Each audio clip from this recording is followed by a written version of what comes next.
Lottery வியாபாரிகளை அரசியலுக்கு கொண்டு வந்ததே காங்கிரஸ் கட்சிதான். புதுச்சேரியில் லஞ்சம் என்பது அங்கீகரிக்கப்பட்ட ஒன்றாக உள்ளது. புதுச்சேரி அரசு மீது அதிமுக பகிரங்க குற்றச்சாட்டு. கூட்டணி அரசு புதுச்சேரியில் உள்ளது. லாபத்துடன் இயங்கும் மின்துறையை மத்திய பிஜேபியினருடைய மிக நெருக்கமான ஒரு நபருக்கு தாரை வார்த்து கொடுப்பதில்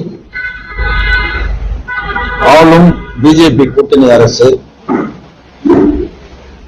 தொடர்ந்து திட்டமிட்ட சதி செயலுடன் செயல்படுத்தி வருகின்றது. கடந்த 27/9/2022 மின்துறை தனியார் மயமாக்க விடப்பட்ட டெண்டர் 14/10/2024 வரை 21 முறை சென்னை உயர்நீதிமன்றத்தில் நடைபெற்று வரும் வழக்கில் வாய்தா மேல் வாய்தா வாங்கி டெண்டருடைய காலத்தை புதுச்சேரி அரசு தொடர்ந்து நீடித்து வருகிறது. 5/11/2024 5/11/2024 office of the principal accountant Puducherry அரசுக்கு மின்துறையில யார் யார் எவ்வளவு பாக்கி வச்சுக்கிறாங்கன்னு சொல்லிட்டு ஒரு கடிதத்தை அமைச்சுக்கிறாங்க. இந்த கடிதத்தின்படி எப்ப அமைச்சாங்கன்னா போன மாசம். இந்த கடிதத்தின்படி பிரைவேட்டா ஒரு 183,84,622 ரூபாய் பிரைவேட்டா. கவர்மெண்ட் தரப்புல இருந்து அரசாங்கத்தினுடைய பல்வேறு துறைகள் அது 171,89,17,930 ரூபாய். லோக்கல் பாடிஸ்ல உள்ளாட்சி அமைப்புகள்ல ஒரு 129,28,529 ஆக மொத்தம் சுமார் 465,52,49,083 ரூபாய் இந்த மின்துறைக்கு எல்லாம் பாய்க்கு வச்சுறாங்க. அப்ப அந்த மின்துறை அமைச்சர் என்ன சொல்றாருன்னா, உடனே இந்த பாக்கியெல்லாம் நீங்க வசூல் பண்ணி நிலுவே இல்லாம இருக்கணும்.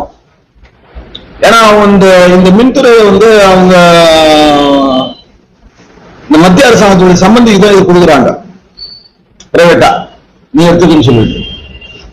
அப்ப பாக்கி இல்லாம நீங்க வசூல் பண்ணி கொடுக்கணும்னு சொல்லிட்டு ஒரு உத்தரவு போட்டவுடனே நம்ம பைனான்ஸ் செக்ரட்டரி என்ன பண்றாருன்னா, எல்லாருக்கும் கடிதம் அமைச்சு ஒரு மாசத்துக்குள்ள இந்த பணத்தை கலெக்ஷன் பண்ணணும்னு சொல்றாரு. எவ்வளவு கோடி? சுமார் 465,80,00,00,000 ரூபாய் பணம் உள்ள இந்த மின்துறை பாக்கியை இவ்வளவு உடனே வசூல் பண்ணணும்னு சொல்றாரு. இதே மின்துறை அமைச்சர் ரொம்ப நஷ்டத்துல இயங்கி இருந்தது, நாங்க அதெல்லாம் சரி பண்ணிட்டு 25 கோடி ரூபாய் இப்ப லாபத்துல வருது, அதனாலதான் நாங்க இந்த மின் கட்டணத்தை உயர்த்த வேண்டிய கட்டாயத்துக்கு நாங்க தள்ளப்பட்டுக்கிறோம் அப்படின்னு சொன்னாங்க. போன வருஷம் 25 கோடி ரூபாய் லாபம் வந்த இந்த மின்துறை இந்த வருஷம் 300 கோடி ரூபாய் நஷ்டம் சொல்லிட்டு சொல்ற. நீங்க என்ன ஆடிட்டிங் ஜெனரலா? பாய்க்கு வந்ததெல்லாம் ஏதாவது பேசிட்டு போயிடுவீங்களா? 300 கோடி ரூபாய் நஷ்டத்துக்கு இந்த மின்துறை அமைச்சர் முறையான கணக்கு சொல்லுவாரா? அவர் நான் சவால் விடுறேன். இந்த பிஜேபியை சேர்ந்த மின்துறை அமைச்சர் அவர்களுக்கு நான் சவாலாக விடுறேன். போன ஆண்டு 25 கோடி ரூபாய் லாபம் சொன்ன இந்த மின்துறை அமைச்சரை இந்த ஆண்டு 300 கோடி ரூபாய் நஷ்டம் சொல்லிட்டு ஏன் ஒரு செயற்கையா ஒரு பொய் சொல்றீங்க? அதுக்கோசம் என்ன சொல்றாருன்னா, 300 கோடி ரூபாய் நஷ்டம் வந்து போச்சு, வேற வழி கிடையாது, 730 கோடி ரூபாய் போட்டு டிரான்ஸ்பார்மர் மாத்தணும், கேபிள் மாத்தணும், மீட்டர் மாத்தணும், அதை மாத்தணும், இதை மாத்தணும், ஏதோ இப்ப இந்த மின்துறையே செயல்படாம ஏதோ குப்பை கொடுத்துல போயிட்ட மாரி இதெல்லாம் நாங்க செய்யணும், அதனால பிரைவேடைசேஷன் பண்ணக்கூடிய எண்ணம் இந்த அரசுக்கு இருக்குது. அதாவது எந்த ஒரு கவர்மெண்ட் இருந்தாலும் ஒரு வெளிப்படையான நேர்மையான ஒளிவு மறைவற்ற ஒரு நிர்வாகம். மின்துறை தனியார்மயக்க போறீங்களா இல்லையா? ஆமானா ஆமான்னு சொல்லுங்க, இல்லைன்னா இல்லைன்னு சொல்லிட்டு போங்க.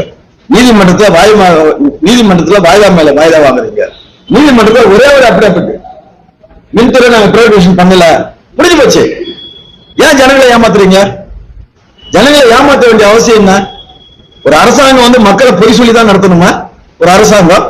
ஆனா ஏன் அவர் வந்து இந்த பிஜேபியினுடைய அத்தனை மக்கள் விரோத அத்தனை திட்டங்களுக்கும் அத்தனை தவறுக்கும் ஏன் துணை போறாருன்னு எங்களுக்கு தெரியல.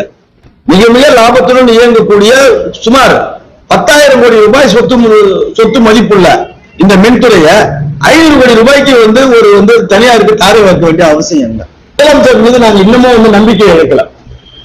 அவர் இன்னமும் இந்த அரசாங்கத்துல நிறைய பேர்கள் கூறு போட்டு விற்பனை செய்யக்கூடிய நிலைமையில் இருக்கிறாங்க.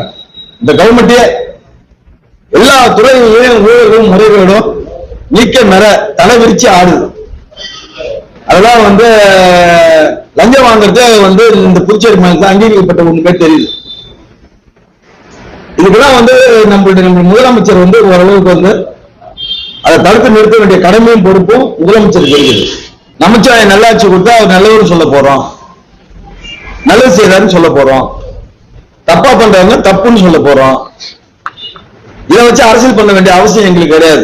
இன்னும் சொல்ல போனா ஆளுங்கட்சியினுடைய முறைகேடுகளையும் தவறுகளையும் ஊழல்களையும் சுட்டிக்காட்ட வேண்டியது ஜனநாயக ரீதியில எதிர்கட்சியினுடைய கடமை. இந்த கடமை தான் நாங்க செய்யறோம். சொல்றாரு புதுச்சேரி மாநிலத்தில் சட்டம் கட்டு வச்சு லாட்டி சீட்டு வைக்க போறானுங்க, அது பண்ண போறானுங்க, கொள்ள வருஷம் உள்ள வேண்டாங்க. வியாபாரிகளை அரசியல் கொண்டு வந்தது யாரு? காங்கிரஸ்ல ஜான்குமார் என்கின்ற லாட்டி சீட்டு வியாபாரியா இந்த அரசியல் கொண்டு வந்தது யாரு? காங்கிரஸ் கொண்டு வந்தீங்க. ஏன் கொண்டு வந்தீங்க? அப்ப காமராஜர் வித்துட்டு போனாரு, அது வாங்கினது யாரு? எங்க அண்ணன் நாராயணசாமி. மறுக்க முடியுமா உங்களால? வாங்கிதானே நீங்க நிலத்தொப்பு வாங்கிதானே நீங்க ஒரு முதலமைச்சர் ஆனீங்க. அதுக்கப்புறம் அவர் அங்க போறாரு. அப்போ எல்லாத்தையும் விலை போடுறவங்க யாருன்னு கேட்டா இந்த காங்கிரஸ் தான்.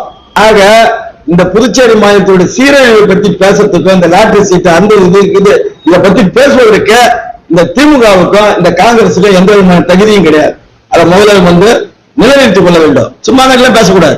மக்கள் 6 வருஷம் வர வேண்டிய சட்டமன்ற தேர்தலில் இந்த பிஜேபி என்ஆர் காங்கிரஸ் அதே போல இந்த திமுக காங்கிரஸ் கூட்டணி இதெல்லாம் புறக்கணிச்சு விட்டு அதிமுகவுடைய நல்லாட்சியை கொண்டு வரணும்.